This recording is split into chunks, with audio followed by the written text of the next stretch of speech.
बाकी है, कई हार बाकी है, अभी तो जिंदगी का सार बाकी है। यहाँ से चले थे अपनी मंजिल के लिए, यह तो सिर्फ एक पन्ना था, अभी तो पूरी किताब बाकी है। जय हिंद साथियों, कैसे हैं आप सभी? आशा करते हैं कि आप सभी स्वस्थ और तंदुरुस्त होंगे और पूरी ईमानदारी से अपनी तैयारी कर रहे होंगे। मैं नेहा स्वागत करती हूँ आप सभी का आपके अपने परिवार में। साथियों, हम लोग उत्तर प्रदेश सामान्य ज्ञान की क्लास कर रहे हैं, जिसमें आज हमारी उत्तर प्रदेश सामान्य ज्ञान की 13वीं क्लास है। इस क्लास में हम लोग पढ़ेंगे राष्ट्रीय उद्यान एवं वन्य जीव अभ्यारण्य। कहाँ के? उत्तर प्रदेश के। उत्तर प्रदेश के राष्ट्रीय उद्यान एवं वन्य जीव अभ्यारण्य हम लोग आज की क्लास में पढ़ेंगे। ठीक, आप यूपी के किसी भी एग्जाम की तैयारी कर रहे हैं, स्टेट लेवल के किसी भी एग्जाम की तैयारी कर रहे हैं, आप सभी के लिए ये क्लास ले सकते हैं। ठीक, तो चलिए देखते हैं हम लोग आज की क्लास। आज की क्लास में हम लोग राष्ट्रीय उद्यान एवं वन्य जीव अभ्यारण्य पढ़ेंगे। अब देखिए, ये राष्ट्रीय उद्यान क्या होते हैं? जहां पर एनिमल्स, जानवरों को सुरक्षित रखा जाता है, प्रोटेक्ट करके रखा जाता है, वह होते हैं आपके राष्ट्रीय उद्यान। ठीक, क्लियर? अब हम लोग देखते हैं आगे क्या है आपका। जो देखो, उत्तर प्रदेश के हम लोग राष्ट्रीय उद्यान एवं वन्यजीव अभ्यारण्य पढ़ेंगे। उससे पहले देख लेते हैं कि देश का सबसे पहला राष्ट्रीय उद्यान कौन सा है। जो देश का सबसे प्रथम राष्ट्रीय उद्यान है आपका जिम कॉर्बेट राष्ट्रीय उद्यान। जिम कॉर्बेट नेशनल पार्क जो है आपका देश का प्रथम राष्ट्रीय उद्यान है। ठीक, इसके साथ ही ये देश का प्रथम राष्ट्रीय उद्यान के साथ ही साथ ये एशिया का भी प्रथम राष्ट्रीय उद्यान है। भारत का तो पहला प्रथम राष्ट्रीय उद्यान है ही, इसके साथ अगर क्वेश्चन पूछा जाए कि आपका अगर क्वेश्चन बनता है कि एशिया का प्रथम राष्ट्रीय उद्यान कौन सा है, तब भी आप आंसर करेंगे जिम कॉर्बेट नेशनल पार्क। ठीक, बात करें इसकी स्थापना की, तो इसकी स्थापना हुई थी आपकी 1936 में। कब? जिम कॉर्बेट नेशनल पार्क की स्थापना कब हुई थी? 1936 में। ठीक, अब जिम कॉर्बेट नेशनल पार्क का पुराना नाम पूछा जाए तो आपका heli national park. Jim Corbett जो नेशनल पार्क है, इसको पहले किस नाम से जानते थे? आपके हेली नेशनल पार्क के नाम से। ठीक, और जो अब इसका नया नाम हो गया है, जिम कॉर्बेट नेशनल पार्क का जो नया नाम हो गया वो क्या हो गया है? रामगंगा राष्ट्रीय उद्यान। क्या हो गया है? रामगंगा राष्ट्रीय उद्यान। अब देखिए, यहीं से जिम कॉर्बेट राष्ट्रीय उद्यान से होकर ही एक आपकी नदी बहती है। कौन सी?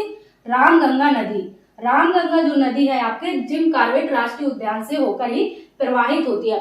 क्वेश्चन आपसे अगर पूछा जाए कि रामगंगा नदी जो है किस नेशनल पार्क से होकर बहती है, तब आप बताएंगे जिम कॉर्बेट नेशनल पार्क। ठीक, इसके बाद देख लेते हैं हम लोग कुछ अधिनियम, क्योंकि कुछ अधिनियम भी पूछे जाएंगे यहाँ से, तो देख लेते हैं उनके बारे में। सबसे पहला है आपका पर्यावरण संरक्षण अधिनियम। जो आपका पर्यावरण संरक्षण अधिनियम है, ये कब आया था? पूछा जाए आपसे पर्यावरण संरक्षण अधिनियम कब आया, तब बताएंगे आप 1986। कब? 1986। ठीक, इसी का दूसरा नाम है आपका छाता विधान। पर्यावरण संरक्षण अधिनियम का दूसरा नाम क्या है आपका? छाता विधान। ठीक, इसके बाद पूछा जाए आपसे, दूसरा है आपका वन्य जीव संरक्षण अधिनियम।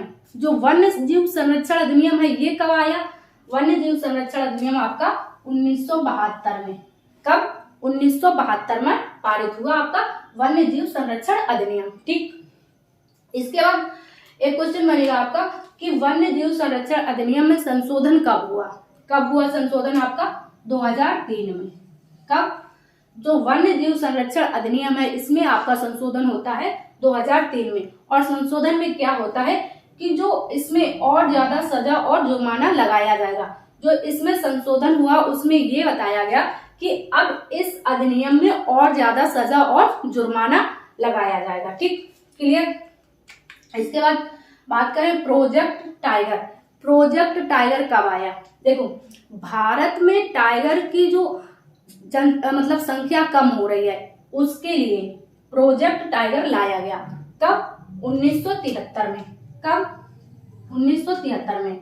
बात करें ये कहाँ से शुरू हुआ, तो उत्तराखंड के जिम कॉर्बेट नेशनल पार्क से आपका प्रोजेक्ट टाइगर शुरू हुआ था। ठीक, कहाँ से? उत्तराखंड के जिम कॉर्बेट नेशनल पार्क से आपका प्रोजेक्ट टाइगर शुरू हुआ था। ठीक, और 1973 में ही बंगाल टाइगर को भारत का राष्ट्रीय पशु घोषित किया गया। क्या? भारत का राष्ट्रीय पशु किसको?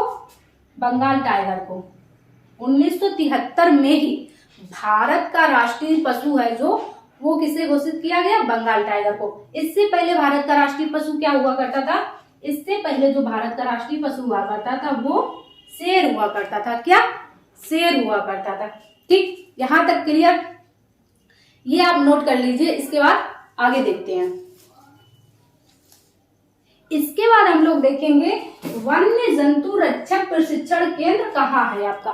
जो वन्य जंतु रक्षक प्रशिक्षण केंद्र है ये आपका यूपी में है। कहाँ पर है? यूपी में। यूपी में कहाँ पर है आपका? कालागढ़। कहाँ? कालागढ़। और ये कालागढ़ कहाँ पर है आपका? बिजनौर जिले में। कहाँ?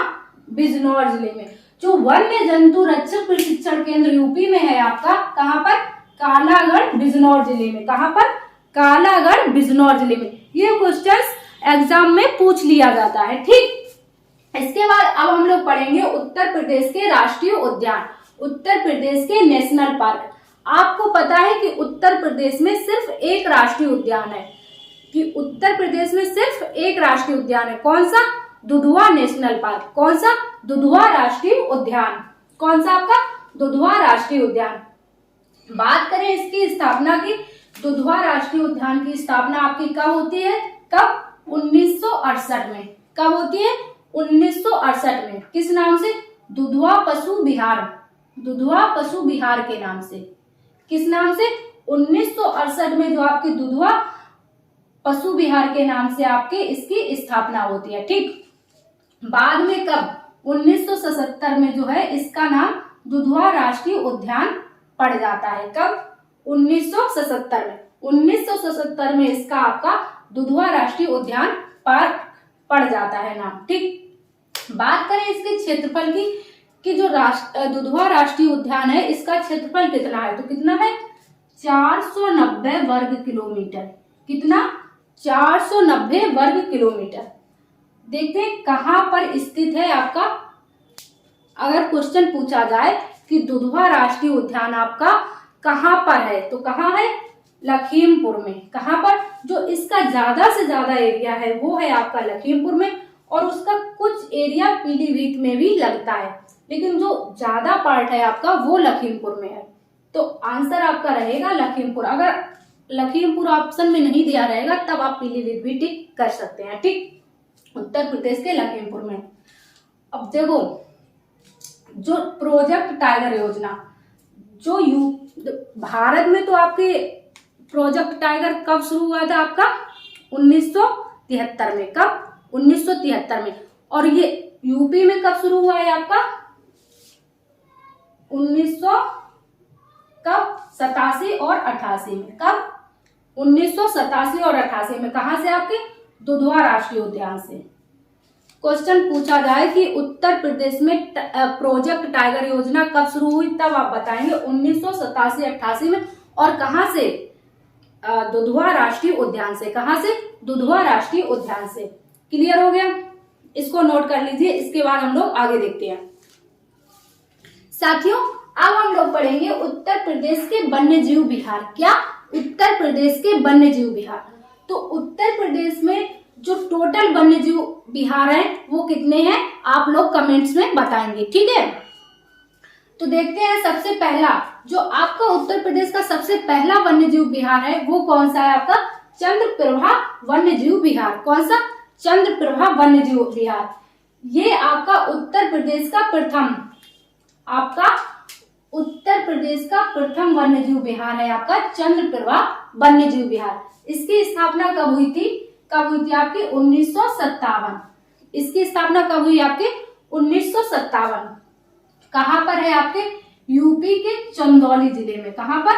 यूपी के चंदौली जिले में। इसको आप ऐसे याद कर सकते हैं, चंदा की चंदौली। कैसे? चंदा की चंदौली।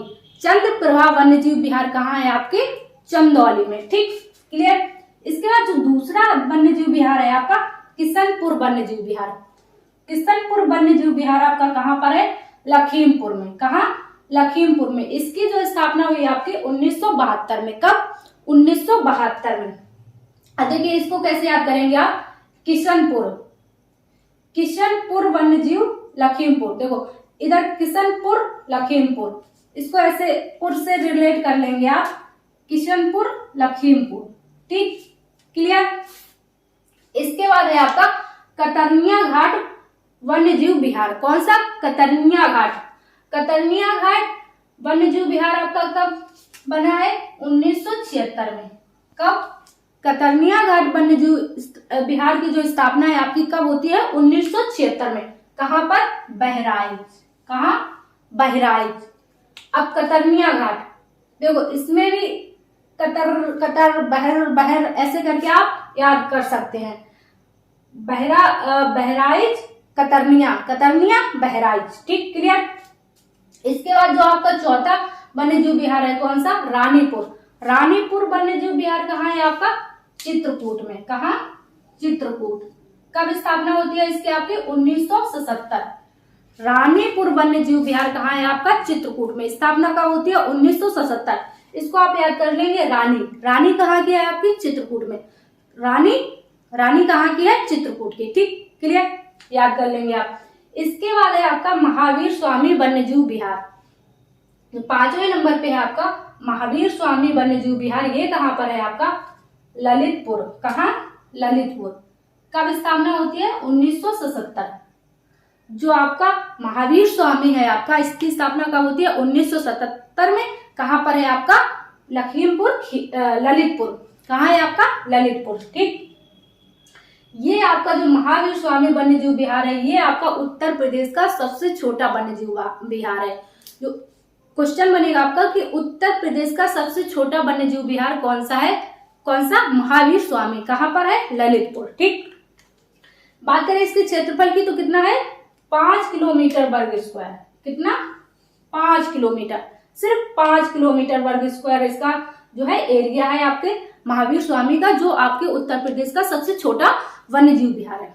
साथियों ये अभी हम लोगों ने कितने? 5 वन्यजीव विहार उत्तर प्रदेश के पढ़ लिए हैं। इसके आगे के हम लोग अगली क्लास में पढ़ेंगे, क्योंकि क्लास बहुत ज्यादा बड़ी हो जाएगी, इसलिए हम लोग इस क्लास को यहीं पर खत्म करते हैं। इसके आगे का जो है वो हम लोग अगली क्लास में पढ़ेंगे। ठीक, तो आपको ये क्लास कैसी लगी है आप लोग कमेंट्स में जरूर बताइएगा। और यदि आप इस चैनल पर नए हैं तो चैनल को अभी से फटाफट से सब्सक्राइब कर लीजिए, ताकि आगे आने वाली कोई भी क्लास आपसे छूटे ना। तुरंत आपके पास नोटिफिकेशन जाएगा अगली क्लास का। ठीक है ना? तो क्लास को ज्यादा से ज्यादा लाइक शेयर कमेंट्स कीजिए। चैनल पर नए हैं तो चैनल को सब्सक्राइब कर लीजिए। मिलते हैं आप सभी से अगली क्लास में। जब तक के लिए अपना ख्याल रखिए और अपनी पढ़ाई जारी रखिए। जय हिंद साथियों।